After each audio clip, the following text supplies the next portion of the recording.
Mahigit po 5,000 tao nandito sa loob ng arena. Yan po ang ating mga website at saka kung saan nyo po kami masusundan, Facebook and Twitter of course. And all these people, nahanap po namin. Yan po, mahigit 5,000 tao, nahanap pa rin natin ang ating Shakey's Face of the Day. Daisy Ann Munar, 16 years old. Aba, taga-Imus, Cavite. Sabi ko siya maraming magaganda sa Cavite. Ganon, ha? Oo. Ang alam ko lang kasi sa Cavite, maraming malalakas kumain. Malakas kumain. O bukod ron, maraming magaganda. ganun ba? Oo.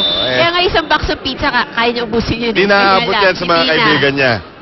Service by Maiso. Saet, Yonko off the block. Maiso on the dig. Combination, Lastimosa, blocked by Yonko. And from behind the line, Maiso, nice dig by Saet. Yonko setting up Chanko. And hindi na itawid ni Nunag. So 17-14 UST. Marami pa matututunan yung batang yan. Yeah. Very promising, kaya nga nasabi natin. Saet.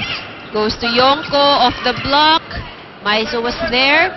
Combination for Lastimosa. Drops it. Saet saves it. Chanko free ball.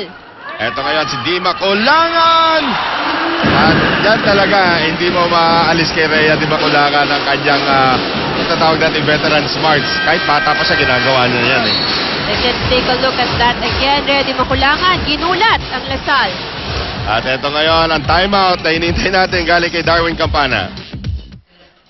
18 for you. Ako hindi pa umatras sa mga nasa unahan mo. Nakihintay ka na ng bola sa likuran eh. Buka muna sa unahan. Bago pag umatras ka nasa likuran, pagka mo umatras. Kasi pagka-rally-rally, dalawa na, talagang tendency ng mga center niyan. Ito-drop mo niya, basta mo niya. Ha? Okay, bawi na. Tumama niya.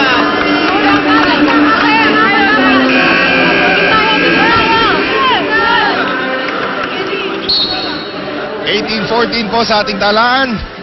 UST abante ng 4 na puntos. Lamang din po ng isang set ang UST dito. So masasabi natin UST now starting to play UST volleyball. Yes. So this is more of the UST team that we're used to. More organized, you know, as compared to probably the first game that they had. A good serve there from Maiso. 19-14, naibalik na naman ng UST kanilang kalamangan na 5 puntos. Aiza Maiso back as the guest player. Saet ngayon, papunta rito kay Monique Chanko, nakalusot sa depensa ni De Leon at saka ni Dima Kulangan. Ngayon si Yari Yonko naman trying to keep Lasal Dasmariñas in this second set. Here's Dima Kulangan.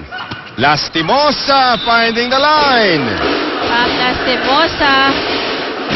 She has a lot of contributions here for the UST. At para naman sa koponan ng UST, may palitan ng tao dito. We have Ingrid Reyes seeing her first action replacing Pam Lastimosa probably for the moment. Of course, other than the purpose of para sa service, also to help in the reception. Speaking of reception, hindi maganda masyado yung mga reception dito ng Lasal Dasmariñas. However, that is a wicked shot galing dito kay Monique Chanko.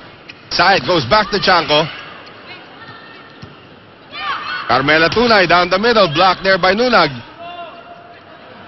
Atake ulit galing dito kay Chanko. Chanko with that down the line. Pero kailangan din ng konting depensa dito para sa Lasal. Alam mo, ang ganda ng depensa na Lasal nung ating first set, Ivy, pero parang kulang na rito sa ating second set. The Cherry Nunag.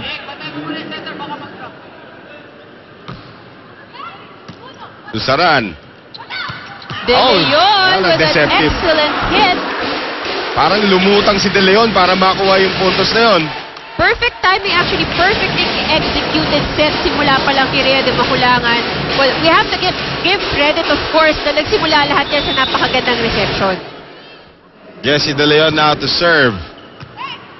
Saet. Chanko. Oy, naitawid. And nobody once home. again. Kanina pa si Chisaet umatake doon sa likuran. Mga biglang ganun eh, no? Very, yung ano niya, yung court presence niya, di ba? Ano, veterano talaga. Talagang kitang-kita talaga niya agad. Nagkakagulo lahat. Binalik agad ang second ball. What a serve from Monique Chanco. Matalim na Coach Oji Mamon napatayo doon. Hey, pag nag-run. 21-18. Napako na sa 21 itong kupunan ng UST. Chanco once again. Reyes. Tunay. Nice dig by Baquiles. Chanco. Panzano. Running attack. Micah Ortiz again. Actually, you would already expect na kay Ortiz ibibigay ni Rhea ang set-up. But, very loose ang blocking. Right. Yun ang sasabi natin, Ivy. Yung depensa ng Lasal, parang bigla naubos dito sa ating second set. That's bad news for them. Kasi lakas ng opensa nitong kupunan ng UST. Baquiles, Saet, Navidad. Navidad has not performed well today so far as Aiza Maizo hits into the net. Navidad sa kanilang debut against Letran had a very good game. Chi Saet at the service line. Nice serve. Running attack. Once again, off the block. Hindi nila may spelling yung running attack na yan, Ivy, nito si Micah Ortiz. Well, for one, it was only Jen Manzano who's going up against the defense with Ortiz. So, dapat yun at the minimum, double block sila eh. Oo. Tunay, to serve. Chanco. Side, quick set. Manzano dug up there. Nice block by Manzano. Another attack coming from Maizo. Side, naitawid. Di makulangan, quick set to Maizo. Navidad almost scores. Mahaba-habang rally ito. Side, one-hand set. Yonko! Free ball given by UST. Lasal is now scrapping as Bembo returns. Lastimosa will return for UST. Dalawang puntos na lang po kailangan ng Tigresses para makuha ang ating second set. Pero umahabol itong kupunan ng Lasal Dasmariñas. Substitution disallowed and now allowed again. Yan. So may protocol kasi tayong sinusunod with regards to substitution. Lastimosa back in the game. Good serve. Very good serve. Tries to save that. Very good serve there coming from Bembo. Timeout, Oji Mamon. Dalawa na lang ang abante ng UST. Malalaki yung blocker nila. Hindi tayo pwede baseball. Malalaki yung kailangan na makapag-finish tayo. Okay? Utang na loob naman. Huwag naman kayong takbo ng takbo sa loob. Ang instruction na yan, 2 linggo na yan eh. 2 taon na nga yung instruction na yan. Sumunod ka ha? Mike, super play. One good receive, combination, balik agad sa depensa. 2 taon na daw niya sinasabi. Yung instructions di pa rin Hanggang ngayon, di pa rin nakukuha. nakukuha. Ayan po, mahigit 5,000 tao yan. Andito na po sila sa loob ng arena. Actually, may mga tao pang dumarating. 23-21. Bembo once again. Had an ace earlier. Ortiz. Mintis. Wrong angle there from Ortiz. Isa na lang po ang abante ng UST. Bembo doing her job. Giselle Bembo in as the serve specialist. Tunay. Di makulangan. Maizo drops it with a swipe. Very smart move from Maizo. Alam mo ang problema. Alam na ni Jen Manzano kung anong mangyayari. Oo eh. Di pa rin siya nakalis. Well, ang isa sa difficulty nga kasi left-handed itong si Maizo. So yung momentum nasa kanya. Swipe palabas. So set point again para sa kupunan ng UST. Another timeout here for Lasal Dasmariñas. Let's listen in.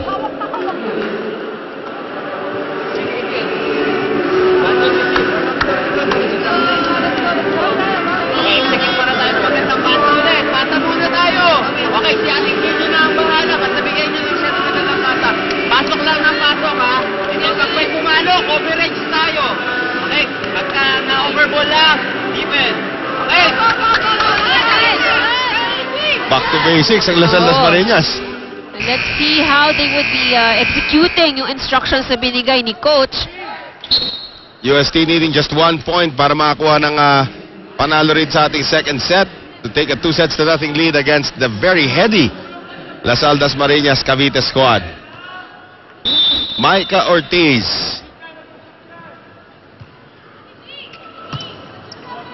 Chisaet. Manzano over the defense. Nicely done. Jen Manzano, the veteran, showing us a lot of variation sa kanyang mga atake today.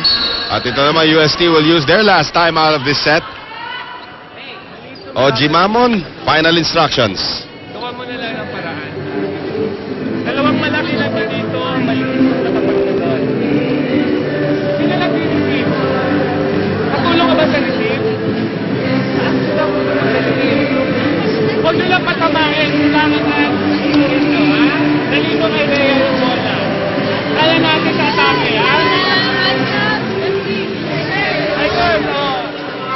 Tignan natin itong napakagandang drop shot na ginawa nito si Jen Manzano. Yan ang beach volleyball training niya lumalabas. Actually, kung titignan mo, that drop shot, hindi naman mabilis eh. Actually, may height pa nga eh, di ba? There would be enough time sana para ma-save. But, you know, the timing and yung position na pinili ni Jen Manzano was very well chosen. So, earning that point. Nice serve by Manzano.